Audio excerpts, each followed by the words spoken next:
मैं doctor Ravi Chandil, glaucoma specialist, Shanti Netralaya, Gwalior. आज मैं आपसे कुछ जानकारी आई ड्रॉप्स में सामान्यतः यूज होने वाले प्रिजर्वेटिव के बारे में शेयर करना चाहता हूं और साथ में कुछ जानकारी ग्लोकोमा के बारे में भी शेयर करना चाहता हूं आपसे।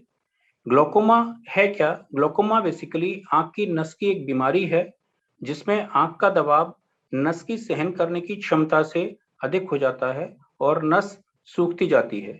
इसको हम भारत के विभिन्न भागों में अलग-अलग नाम से जानते हैं, जैसे कांचिया बिंदु, काला पानी, समल वायु। इस दबाव को, जो बढ़ा हुआ दबाव है, जो नस की सहन करने की क्षमता से अधिक होता है, इसको नियंत्रित करने के लिए हमारे पास कुछ ऑप्शंस रहते हैं, जैसे आई ड्रॉप्स, लेजर, सर्जरी।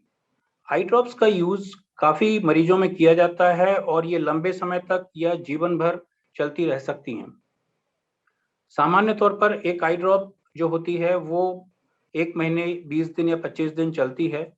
इस दौरान आई ड्रॉप खराब ना हो, इसके लिए उसमें विभिन्न प्रकार के प्रिजर्वेटिव यूज किए जाते हैं और इससे सबसे ज्यादा जो कॉमनली यूज होने वाला प्रिजर्वेटिव है वो है BAK, बेंजालकोनियम क्लोराइड। और इसका सबसे ज्यादा दुष्प्रभाव जो होता है वो आंख की पुतली, जिसको हम कॉर्निया कहते हैं, उस पर होता है।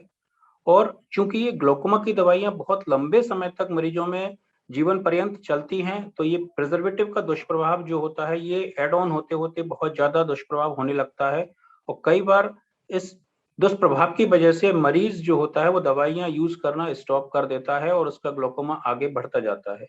इसलिए स्पेशली ग्लोकोमा पेशेंट्स में, जो काले पानी के मरीजों में, इन साइड इफेक्ट्स के बचने के लिए प्रिजर्वेटिव फ्री दवाइयों का काफी अधिक रोल होता है।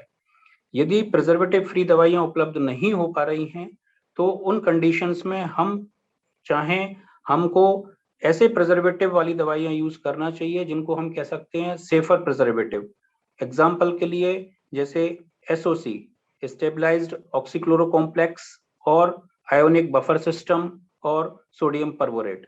These are the some example. ये एग्जाम्पल्स हैं जिनमें ये प्रिजर्वेटिव होंगे तो वो बेंजालकोनियम क्लोराइड की तुलना में सेफर प्रिजर्वेटिव कह सकते हैं और इनका दुष्प्रभाव या तो नहीं होता है या ना के बराबर होता है। तो हम बहुत लंबे समय तक यदि इन दवाइयों का इस्तेमाल करते हैं तो हमारी आंख की पुतली या कॉर्निया पर उनका जो नुकसान है वो नहीं के बराबर होता है।